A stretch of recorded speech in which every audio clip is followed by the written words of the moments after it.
Hello friends, मेरे channel learning electronics में आपका स्वागत है। इस लेक्चर में हम लोग प्रैक्टिकल डिफरेंशिएटर पढ़ेंगे। इससे पहले लेक्चर्स में मैंने आपको आरसी डिफरेंशिएटर और आइडियल डिफरेंशिएटर पढ़ाया था और उनके लिमिटेशंस भी बताए थे। तो अगर आप वो वीडियोस देखना चाहते हैं तो चैनल प्लेलिस्ट में जाके देख सकते हैं या फिर डिस्क्रिप्शन बॉक्स में चेक कर सकते हैं।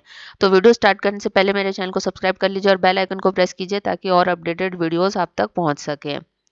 चलिए देख लेते हैं क्या क्या कंटेंट्स डिस्कस करने वाले हैं इस लेक्चर में हम लोग। सबसे पहला introduction and need of resistance R1 in practical differentiator, फिर दूसरा एक्सप्रेशन ऑफ आउटपुट वोल्टेज, तीसरा है frequency response of practical differentiator और लास्ट है limitations of practical differentiator circuit. ये जो सर्किट हम लोग देख रहे हैं ये आइडियल इंटीग्रेटर सर्किट है। इसमें फीडबैक में कैपेसिटर CF लगा है और इनपुट साइड में रेजिस्टेंस R1 लगा है। अगर इन दोनों कंपोनेंट्स के प्लेसेस को हम लोग इंटरचेंज कर देते हैं तो आइडियल डिफरेंशिएटर सर्किट बन जाता है। मतलब रेजिस्टेंस R1 की जगह कैपेसिटर C1 कनेक्ट कर देंगे और कैपेसिटर CF की जगह रेजिस्टेंस RF कनेक्ट कर देंगे फीडबैक में, तो ये सर्किट आइडियल डिफरेंशिएटर सर्किट में चेंज हो जाएगा। ये आइडियल डिफरेंशिएटर सर्किट है।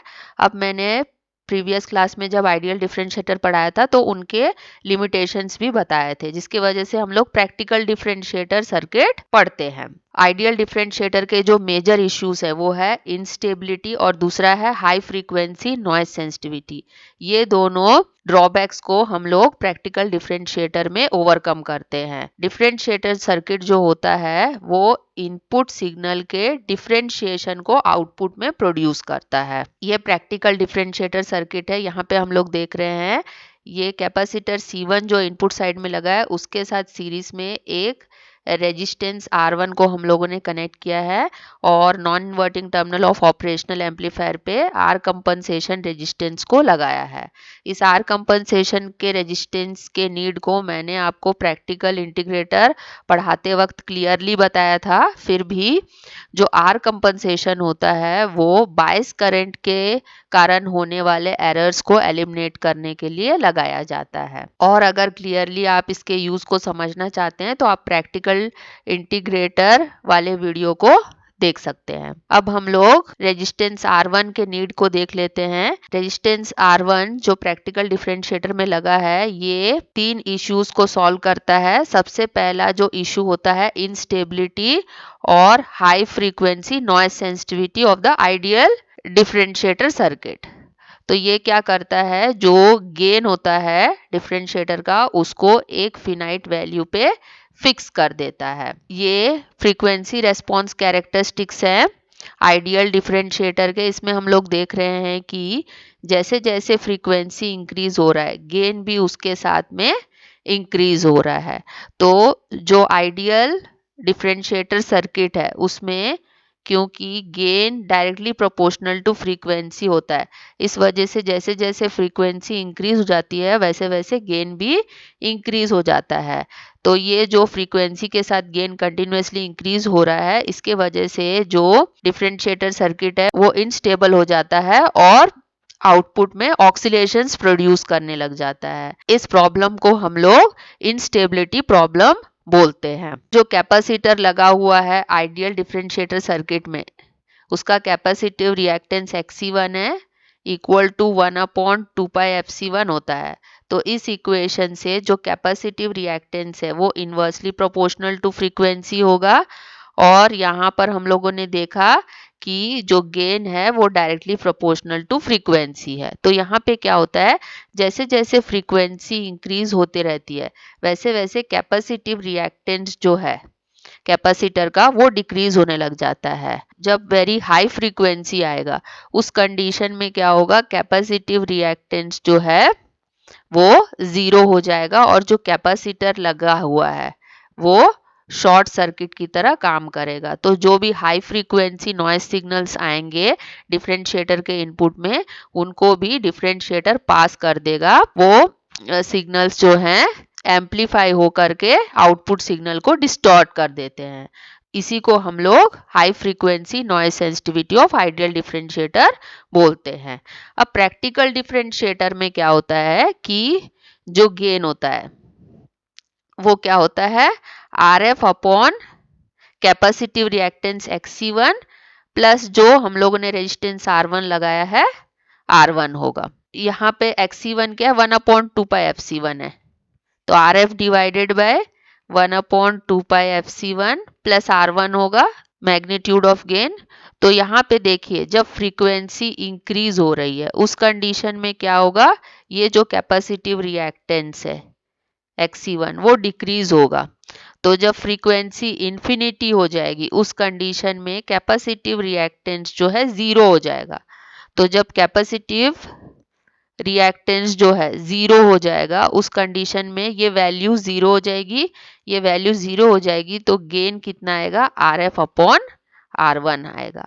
मतलब हाई फ्रीक्वेंसी जो गेन है उसको प्रैक्टिकल डिफरेंशिएटर सर्किट जो है रेस्ट्रिक्ट करता है एक कांस्टेंट वैल्यू पे जो कि RF/R1 के बराबर है। यानी कि जब हम लोग रेजिस्टेंस R1 लगाते हैं तो गेन ऑफ डिफरेंशिएटर जो है एक फिनाइट वैल्यू या एक कांस्टेंट वैल्यू RF/R1 पे रेस्ट्रिक्ट हो जाता है। अब दूसरा जो नीड है रेजिस्टेंस R1 का वो है रोल ऑफ प्रॉब्लम को सॉल्व करना। ये रोल ऑफ प्रॉब्लम को सॉल्व करता है। रोल ऑफ प्रॉब्लम क्या होता है, जैसे कि ये कैरेक्टरिस्टिक्स है आइडियल डिफरेंशिएटर के हम लोग देख रहे हैं, तो इसमें हम लोग देख रहे हैं कि जैसे जैसे हम लोग फ्रीक्वेंसी इंक्रीज कर रहे हैं वैसे वैसे गेन ऑफ डिफरेंशिएटर भी कंटिन्यूअसली इंक्रीज हो रहा है। तो इसी को हम लोग रोल ऑफ प्रॉब्लम बोलते हैं। तो जैसे ही हम लोग रेजिस्टेंस R1 लगाते हैं, क्योंकि जो हाई फ्रीक्वेंसी गेन है वो RF/R1 पे रेस्ट्रिक्ट हो जाता है, इसीलिए रोल ऑफ प्रॉब्लम भी सॉल्व हो जाता है। थर्ड जो प्रॉब्लम R1 सॉल्व करता है वो है इनपुट सोर्स लोडिंग को अवॉइड करना। ये कैसे करता है, आइडियल डिफरेंशिएटर हम लोगों ने पढ़ा था उसमें रेजिस्टेंस R1 नहीं लगा है, सिर्फ इनपुट साइड में कैपेसिटर C1 लगा हुआ है।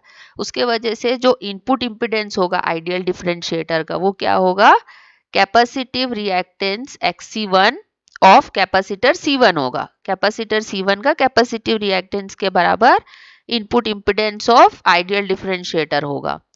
लेकिन जब फ्रीक्वेंसीज इंक्रीज होते हैं, हम लोग जानते हैं कि कैपेसिटिव रिएक्टेंस डिक्रीज होता जाता है, तो जब फ्रीक्वेंसी इन्फिनिटी हो जाएगी उस कंडीशन में कैपेसिटिव रिएक्टेंस जो है XC1 वो जीरो हो जाएगा। उसके वजह से इनपुट इम्पीडेंस जो होगा आइडियल डिफरेंशिएटर सर्किट का जीरो हो जाएगा। जब इनपुट इम्पीडेंस जीरो हो गया तो क्या होगा, जो सर्किट है वो इनपुट सोर्स से ज्यादा से ज्यादा करंट लेगा। इसी को हम लोग इनपुट सोर्स लोडिंग बोलते हैं। लेकिन प्रैक्टिकल डिफरेंशिएटर में क्या होता है, जो इनपुट इम्पीडेंस है, जब हम लोगों ने रेजिस्टेंस R1 लगाया है इनपुट साइड में कैपेसिटर C1 के सीरीज में, तो इनपुट इम्पीडेंस कितना होगा, XC1 square plus R1 square होगा। तो जब फ्रीक्वेंसी इन्फिनिटी हो जाती है प्रैक्टिकल डिफरेंशिएटर में उस कंडीशन में कैपेसिटिव रिएक्टेंस जीरो हो जाएगा, कम से कम इनपुट इम्पीडेंस प्रैक्टिकल डिफरेंशिएटर का R1 के बराबर आएगा। तो इसीलिए जो इनपुट सोर्स लोडिंग है वो प्रैक्टिकल डिफरेंशिएटर में एलिमिनेट हो जाता है। नेक्स्ट है एक्सप्रेशन फॉर आउटपुट वोल्टेज। यहाँ पे हम लोग रेजिस्टेंस R1 और C1 के थ्रू I1 करंट एज्यूम कर रहे हैं, रेजिस्टेंस RF के थ्रू IF करंट एज्यूम कर रहे हैं, और ऑपरेशनल एम्पलीफायर में दो इनपुट करंट्स जा रहे हैं IB1 और IB2। नॉन इन्वर्टिंग टर्मिनल पे Vx वोल्टेज एज्यूम कर लेते हैं और इन्वर्टिंग टर्मिनल पे Vy वोल्टेज एज्यूम कर लेते हैं। अब सबसे पहले हम लोग इस ऑपरेशनल एम्पलीफायर को आइडियल मान लेते हैं। अगर ये ऑपरेशनल एम्पलीफायर आइडियल है तो हम लोग जानते हैं कि आइडियल ऑपरेशनल एम्पलीफायर का इनपुट रेजिस्टेंस इन्फिनाइट होता है। तो क्योंकि इनपुट रेजिस्टेंस इन्फिनाइट है तो जो इनपुट करंट्स जा रहे हैं ऑपरेशनल एम्पलीफायर में IB1 और IB2 दोनों जीरो होंगे। अब हम लोगों ने एक कॉन्सेप्ट पढ़ा था वर्चुअल ग्राउंड कॉन्सेप्ट। ये कॉन्सेप्ट क्या कहता है, अगर ऑपरेशनल एम्पलीफायर का एक टर्मिनल ग्राउंडेड है तो दूसरा टर्मिनल वर्चुअली ग्राउंडेड होगा।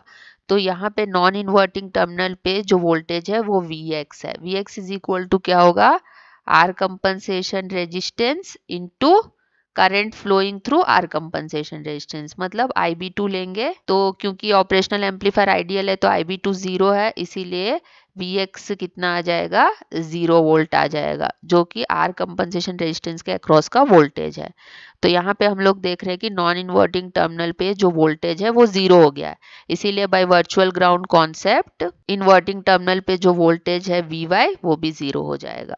अब हम लोग आउटपुट वोल्टेज निकालने के लिए नोड नंबर 1 पे केसीएल लगा लेते हैं। बाई केसीएल क्या होगा, I1 is equal to IB1 plus IF होगा। अब क्योंकि ऑपरेशनल एम्पलीफायर आइडियल है तो IB1 करंट जो है 0 है, तो यहाँ पे हम लोग को मिलेगा I1 is equal to IF। इसको मान लेते हैं इक्वेशन नंबर 1। अब क्योंकि यहाँ पे कैपेसिटर लगा हुआ है और इसका कैपेसिटिव रिएक्टेंस अगर हम लोग निकालते हैं तो 1/SC1 आएगा, जो कि एस डोमेन में है, इसीलिए हम लोग I1 और IF करंट को एस डोमेन में निकालते हैं। ठीक है, तो I1 करंट क्या होगा, VI ऑफ S। इसका एस डोमेन रिप्रेजेंटेशन क्या होगा, या लाप्लास ट्रांसफॉर्म बोल सकते हैं। इसका लाप्लास ट्रांसफॉर्म क्या होगा, VI ऑफ S होगा। और आउटपुट वोल्टेज का लाप्लास ट्रांसफॉर्म क्या होगा, V0 ऑफ S होगा। तो I1 क्या होगा, VI of S minus potential at this point, यहाँ पे 0 वोल्ट है तो यहाँ पे minus of 0 divided by total impedance आएगा। तो C1 का इम्पिडेंस क्या होगा, 1/SC1 plus R1 is equal to IF। IF क्या होगा, 0 minus V0 of S divided by RF। इस टाइप का इक्वेशन आएगा। इस इक्वेशन से अब हम लोग को output voltage V0 of S निकालना है। तो V0 ऑफ S क्या हो जाएगा, equal to minus of RF into VI of S whole divided by 1/SC1 plus R1। अब ये जो RF है इसको डिनोमिनेटर में डिवाइड कर देंगे तो V0 ऑफ S आएगा minus of VI of S whole divided by 1/SC1 RF plus R1 upon जो फीडबैक रेजिस्टेंस लगा है RF, अगर इसको very much greater than R1 resistance ले लेते हैं, ये जो R1 अपॉन RF का रेशियो है ये बहुत स्मॉल होगा as compare to 1/SC1 RF। तो 1/SC1 RF के कंपैरिजन में R1 अपॉन RF को नेग्लेक्ट कर देते हैं। तो आउटपुट वोल्टेज का इक्वेशन जो है ऐसा मिलेगा, V0 of S is equal to minus of VI of S whole divide by 1/SC1 RF मिलेगा। अब इसको ऊपर ले जाते हैं तो यहाँ से मिलेगा minus of RF into C1 S into VI of S is equal to V0 of S। अब इसका इन्वर्स लाप्लास ट्रांसफॉर्म ले लेते हैं तो हम लोग को क्या मिलेगा, output voltage V0 of T is equal to minus of RF into C1। Inverse Laplace transform of S क्या होता है, d/dt होता है, तो d/dt of VI of T आएगा। तो यहाँ पे देखिए ये माइनस ऑफ RF C1 जो है कांस्टेंट है, इसीलिए यहाँ पे output voltage directly proportional to differentiation of input voltage आया है, जो कि एक डिफरेंशिएटर के रिक्वायरमेंट है। तो ये output voltage directly proportional to differentiation of input voltage तभी आएगा जब resistance RF very much greater than R1 होगा। नेक्स्ट है frequency response of practical differentiator. इसमें हम लोग जो आउटपुट वोल्टेज का इक्वेशन डिराइव किए थे उसको ले लेते हैं, V0S is equal to minus of VIS whole divide by R1 upon RF plus 1/SC1 into R1। ठीक है, अब डिनोमिनेटर से हम लोग R1 अपॉन RF को कॉमन ले लेते हैं तो यहाँ से मिलेगा V0 of S is equal to minus of RF upon R1 into VI of S whole divided by 1 plus 1/SC1 into R1 मिलेगा। फ्रीक्वेंसी रेस्पॉन्स निकालने के लिए अब हम लोग को S is equal to j omega put करना है इस इक्वेशन में। तो S is equal to j omega put करेंगे तो हम लोग को मिलेगा V0 of j omega is equal to minus of RF upon R1 into VI of j omega whole divided by 1 plus 1/j omega C1 R1 मिलेगा। अब हम लोग जानते हैं कि output voltage upon input voltage जो होता है वो वोल्टेज गेन होता है, और इसको हम लोग A से रिप्रेजेंट कर रहे हैं। A इज इक्वल टू क्या होगा, V0 of j omega divided by VI of j omega. तो यहाँ से हम लोग को क्या मिलेगा, minus RF upon R1 whole divided by 1 plus 1/j omega C1 R1 मिलेगा। अब इसी इक्वेशन में हम लोग omega is equal to 2πf रख देते हैं तो हम लोग को मिलेगा gain A is equal to minus of RF upon R1 whole divided by 1 plus 1/j 2πf C1 R1 मिलेगा। अब गेन का मैग्नीट्यूड निकाल लेते हैं। Magnitude of gain is equal to होगा RF upon R1 divided by under root 1 plus 1 upon 2 pi F C1 R1 whole square. अब इस equation में हम लोग को सबसे पहले फ्रीक्वेंसी को इन्फिनिटी लेना है। जब f is equal to infinity रखेंगे तो 1 अपॉन इन्फिनिटी कितना होता है 0। तो हम लोग का मैग्नीट्यूड ऑफ गेन कितना आएगा RF अपॉन R1। ये मैक्सिमम वैल्यू ऑफ गेन है फॉर प्रैक्टिकल डिफरेंशिएटर जब फ्रीक्वेंसी इन्फिनिटी हो गई है। जो जब फ्रीक्वेंसी बहुत ज़्यादा हो जाएगी उस समय जो मैग्नीट्यूड ऑफ गेन आएगा प्रैक्टिकल डिफरेंशिएटर का वो RF अपॉन R1 आएगा। ठीक है।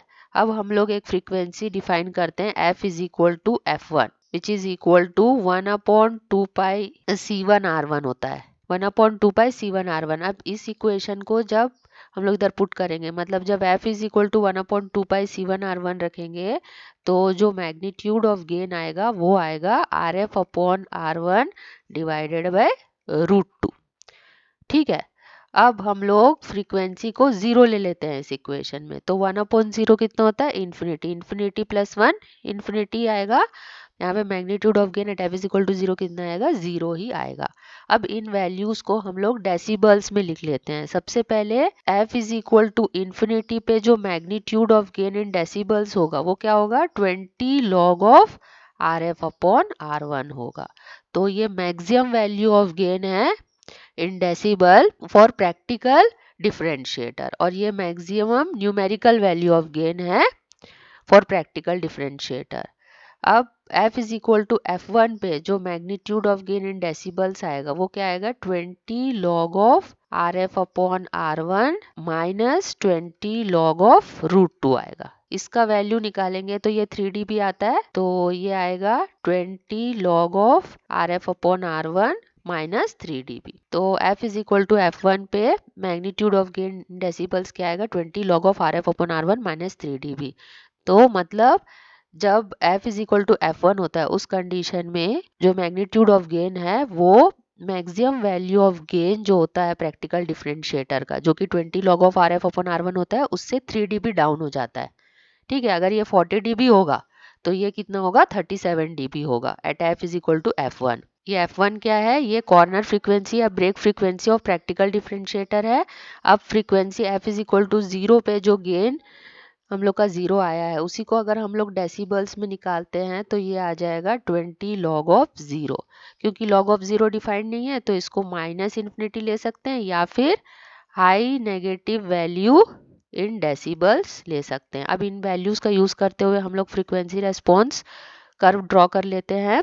ये फ्रीक्वेंसी रेस्पॉन्स कर्व है प्रैक्टिकल डिफरेंशिएटर का। तो यहाँ पे हम लोग देख रहे हैं जब फ्रीक्वेंसी 0 है उस कंडीशन में मैग्नीट्यूड ऑफ गेन कितना होगा 0 होगा। जब फ्रीक्वेंसी f1 के बराबर है जो कि ब्रेक फ्रीक्वेंसी या कॉर्नर फ्रीक्वेंसी है प्रैक्टिकल डिफरेंशिएटर का उस समय मैग्नीट्यूड ऑफ गेन कितना है RF upon R1 divide by √2। और जब फ्रीक्वेंसी बहुत ज़्यादा है ब्रेक फ्रीक्वेंसी f1 से उस कंडीशन में मैग्नीट्यूड ऑफ गेन कितना है RF अपॉन R1। तो जो मैग्नीट्यूड ऑफ गेन है उसकी मैक्सिमम वैल्यू क्या होगी RF अपॉन R1 ही होगी। और अगर हम लोग बोडे प्लॉट ड्रॉ करते हैं बोडे प्लॉट ड्रॉ करने के लिए हम लोग frequency in hertz in logarithmic scale in the X axis लेते हैं और gain in decibels in the Y axis लेते हैं। तो यहाँ पे हम लोग देख रहे हैं जब frequency f is equal to 0 है उस कंडीशन में जो मैग्नीट्यूड ऑफ गेन है डेसिबल्स में वो क्या होगा high negative value in decibels होगा। और वही जब frequency f is equal to f1 या कॉर्नर फ्रीक्वेंसी के बराबर है उस समय मैग्नीट्यूड ऑफ गेन होगा 20 log of RF upon R1 minus 3 dB। ठीक है। और जब फ्रीक्वेंसी बहुत बड़ी है as compare to corner frequency या ब्रेक फ्रीक्वेंसी f1 उस समय जो हम लोग का magnitude of gain in decibels आ रहा है वो 20 log of RF upon R1 आ रहा है। ठीक है। तो अगर ये 40 dB आता है 20 log of RF upon R1 तो कॉर्नर फ्रीक्वेंसी पे जो हम लोग का मैग्नीट्यूड ऑफ गेन है वो कितना आएगा 37 dB आएगा। ठीक है। क्योंकि कॉर्नर फ्रीक्वेंसी पे मैक्सिमम फ्रीक्वेंसी जो है उसका 3 dB डाउन हो जाता है। अब यहाँ पे देखिए जब f इज इक्वल टू 0 है और f1 है इन दोनों के बीच का जो रेंज है उसको हम लोग डिफरेंशिएटिंग रेंज बोलते हैं।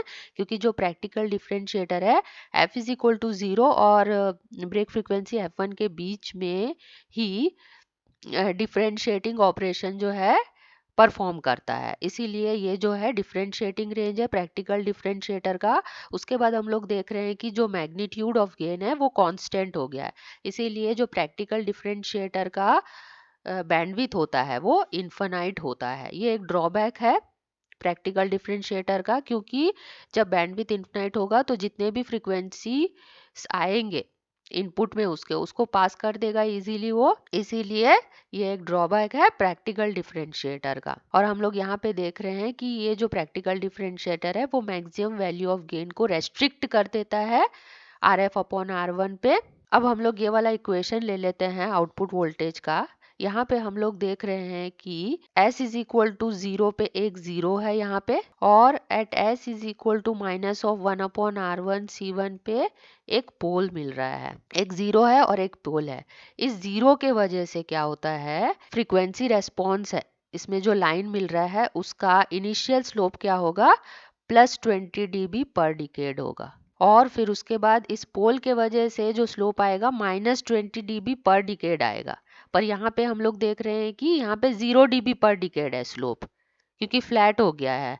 तो ये क्यों आया है, क्योंकि जब -20 dB पर डिकेड के साथ हम लोग ये +20 dB पर डिकेड वाला स्लोप ऐड करेंगे तो हम लोग को 0 dB पर डिकेड मिलता है। इसीलिए +20 dB इनिशियल स्लोप के बाद 0 dB पर डिकेड वाला स्लोप हम लोग को यहाँ पे मिल रहा है। लास्ट है लिमिटेशंस और ड्रॉबैक्स ऑफ प्रैक्टिकल डिफरेंशिएटर। जैसे कि मैंने बताया कि इसका सबसे बड़ा ड्रॉबैक है कि इसका बैंडविड्थ इनफिनाइट होता है। ये जो है फ्रीक्वेंसी रेस्पॉन्स है प्रैक्टिकल डिफरेंशिएटर का, तो यहाँ पे हम लोग देख रहे हैं कॉर्नर फ्रीक्वेंसी f1 के बाद जो है बैंडविड्थ इनफिनाइट हो गया है प्रैक्टिकल डिफरेंशिएटर का।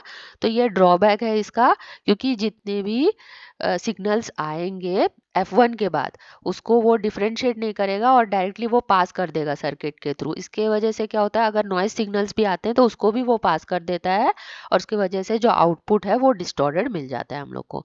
तो ये बैंडविड्थ इनफिनाइट होना इसका एक ड्रॉबैक है। इस प्रॉब्लम को हम लोग इम्प्रूव्ड प्रैक्टिकल डिफरेंशिएटर में सॉल्व करते हैं और जिसको हम लोग नेक्स्ट क्लास में पढ़ेंगे। तो hope you have understood the topic. Thank you very much for watching and please do subscribe my channel for more updates.